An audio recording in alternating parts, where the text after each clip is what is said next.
Not being invited to the parties and sleepovers in my hometown made me feel hopelessly lonely. Being publicly humiliated over and over again at a young age was excruciatingly painful. Hard things will happen to us. We will recover. We will learn from it. We will grow more resilient because of it. Not a single one of us here today has done it alone. We are each a patchwork quilt of those who have loved us, those who have believed in our futures, those who showed us empathy and kindness, or told us the truth even when it wasn't easy to hear. Those who told us we could do it when there was absolutely no proof of that. Someone read stories to you and taught you to dream and offered up some moral code of right and wrong for you to try and live by. Someone tried their best to explain every concept in this insanely complex world to the child that was you as you asked a bazillion questions like, how does the moon work? And why can we eat salad but not grass? And maybe they didn't do it perfectly. No one ever can. Maybe they aren't with us anymore. In that case, I hope you'll remember them today. If they are in this stadium, I hope you'll find your own way to express your gratitude for all the steps and missteps that have led us to this common destination.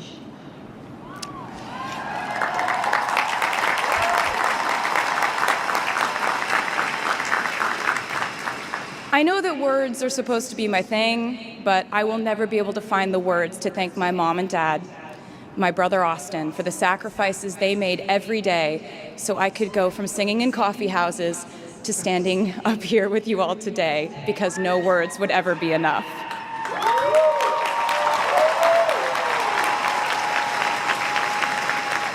To all the incredible parents, family members, mentors, teachers, allies, friends, and loved ones here today who have supported these students in their pursuit of educational enrichment, let me say to you now, welcome to New York.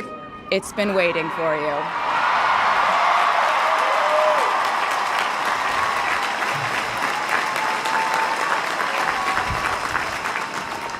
I'd like to thank NYU for making me, technically, on paper at least, a doctor.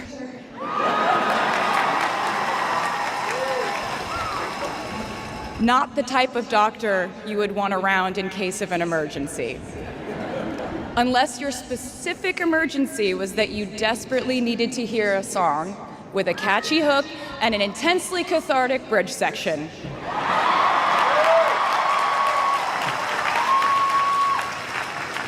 Or if your emergency was that you needed a person who can name over 50 breeds of cats in 1 minute. I never got to have a normal college experience, per se. I went to public high school until 10th grade, and then finished my education doing homeschool work on the floors of airport terminals. Then I went out on the road for radio tour, which sounds incredibly glamorous, but in reality, it consisted of a rental car, motels, and my mom and I pretending to have loud mother-daughter fights with each other during boarding so no one would want the empty seat between us on Southwest. As a kid, I always thought I would go away to college, imagining the posters I would hang on the wall of my freshman dorm. I even set the ending of my music video from my song Love Story at my fantasy imaginary college, where I meet a male model reading a book on the grass, and with one single glance, we realized we had been in love in our past lives. Which is exactly what you guys all experienced at some point in the last 4 years, right?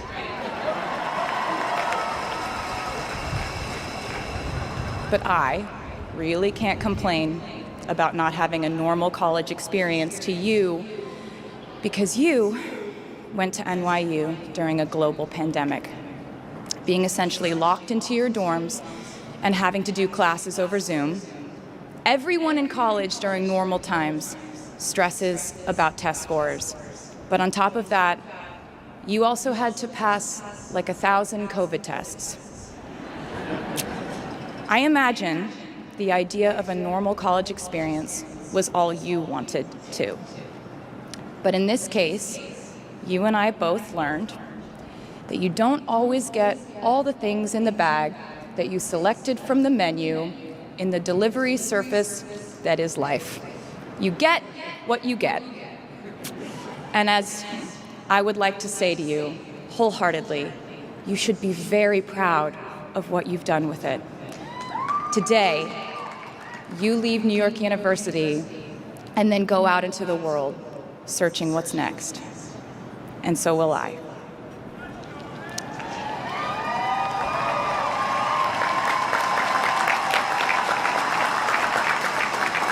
So as a rule, I try not to give anyone unsolicited advice unless they ask for it. I'll go into this more later. I guess I have been officially solicited in this situation to impart whatever wisdom I might have to tell you things that have helped me so far in my life. Please bear in mind that I in no way feel qualified to tell you what to do. You've worked and struggled and sacrificed and studied and dreamed your way here today. And so you know what you're doing. You'll do things differently than I did them and for different reasons. So I won't tell you what to do because no one likes that. I will, however, give you some life hacks I wish I knew when I was starting out my dreams of a career and navigating life, love, pressure, choices, shame, hope, and friendship. The first of which is, life can be heavy, especially if you try to carry it all at once. Part of growing up and moving into new chapters of your life is about catch and release.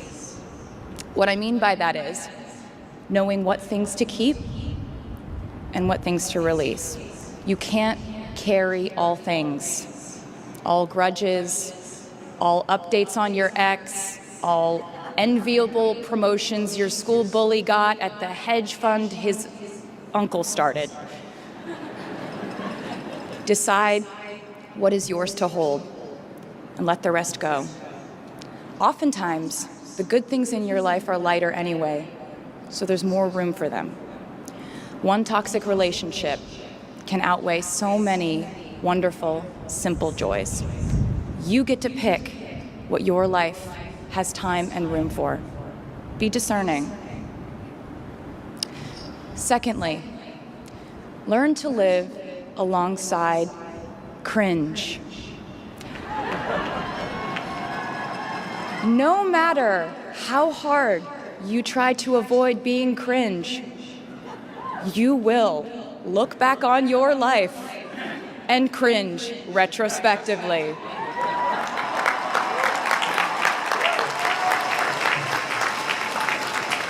Cringe is unavoidable over a lifetime.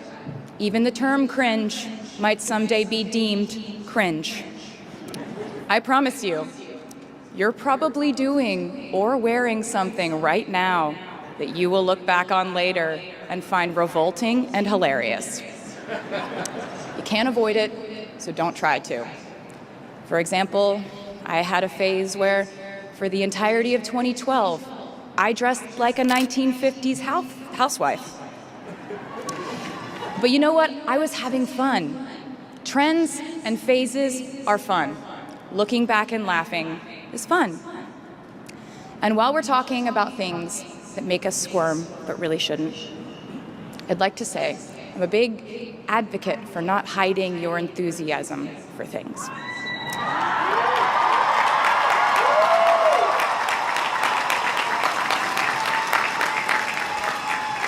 It seems to me that there is a false stigma around eagerness in our culture of unbothered ambivalence.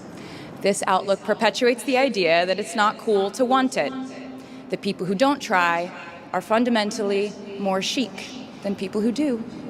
And I wouldn't know because I've been a lot of things, but I've never been an expert on chic. But I'm the one who's up here, so you have to listen to me when I say this. Never be ashamed of trying. Effortlessness is a myth. The people who wanted it the least were the ones I wanted to date and be friends with in high school. The people who want it the most are the people I now hire to work for my company.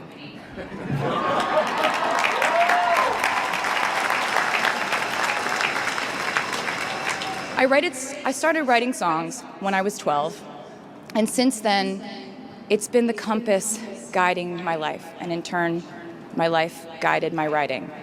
Everything I do is just an extension of my writing, whether it's directing videos or a short film, creating the visuals for a tour, or standing on a stage performing. Everything is connected by my love of the craft, the thrill of working through ideas and narrowing them down and polishing it all up in the end, editing, waking up in the middle of the night, throwing out the old idea because you just thought of a newer, better one, or a plot device that ties the whole thing together. My experience has been that my mistakes led to the best things in my life. And being embarrassed when you mess up, it's part of the human experience. Getting back up, dusting yourself off, and seeing who still wants to hang out with you afterward and laugh about it, that's a gift. The times I was told no, or wasn't included, wasn't chosen, didn't win, didn't make the cut, looking back, it really feels like those moments were as important, if not more crucial, than the moments I was told yes. Not being invited to the parties and sleepovers in my hometown made me feel hopelessly lonely. But because I felt alone, I would sit in my room and write the songs that would get me a ticket somewhere else. Having label executives in Nashville tell me that only 35-year-old housewives listen to country music, and there was no place for a 13-year-old on their roster, made me cry in the car on the way home. But then I'd post my songs on my MySpace. And yes, MySpace. And I would message with other teenagers like me who loved country music, but just didn't have anyone singing from their perspective. Having journalists write in-depth, oftentimes critical pieces about who they perceived me to be made me feel like I was living in some weird simulation. But it also made me look inward to learn about who I actually am. Having the world treat my love life like a spectator sport in which I lose every single game was not a great way to date in my teens and 20s. But it taught me to protect my private life fiercely. Being publicly humiliated over and over again at a young age was excruciatingly painful, but it forced me to devalue the ridiculous notion of minute-by-minute, ever-fluctuating social relevance and likability.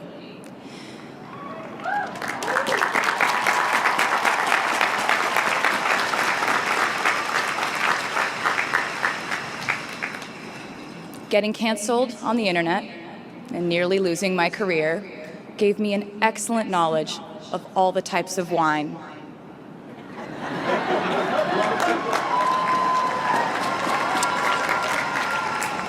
I know I sound like a consummate optimist, but I'm really not.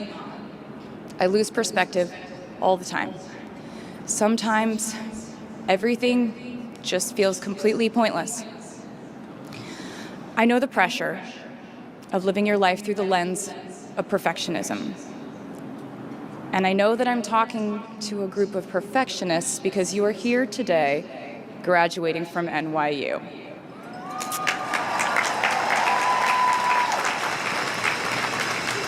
So this might be hard for you to hear. In your life, you will inevitably misspeak trust the wrong person, underreact, overreact, hurt the people who didn't deserve it, overthink, not think at all, self-sabotage, create a reality where only your experience exists, ruin perfectly good moments for yourself and others, deny any wrongdoing, not take the steps to make it right, feel very guilty, let the guilt eat at you, hit rock bottom, finally address the pain you caused, try to do better next time, rinse, repeat.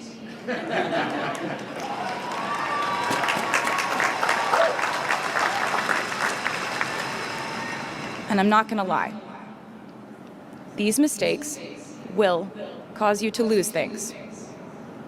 I'm trying to tell you that losing things doesn't just mean losing.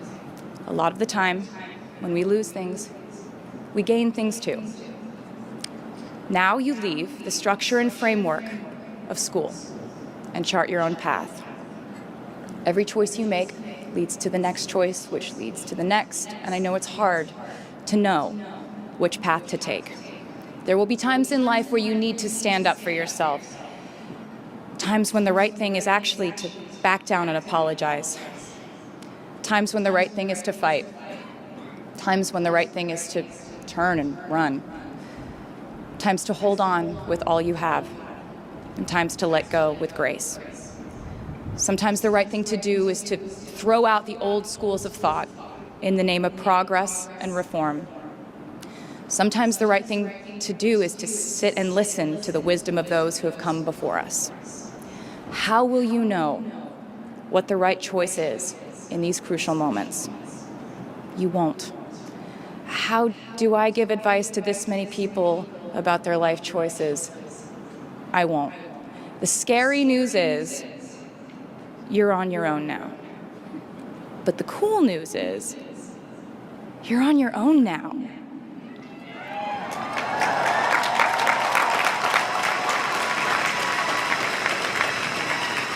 I leave you with this. We are led by our gut instincts, our intuition, our desires and fears, our scars and our dreams. And you will screw it up sometimes. So will I. And when I do, you will most likely read about it on the internet. Anyway, hard things will happen to us. We will recover. We will learn from it. We will grow more resilient because of it. And as long as we are fortunate enough to be breathing, we will breathe in, breathe through, breathe deep, and breathe out. And I am a doctor now, so I know how breathing works.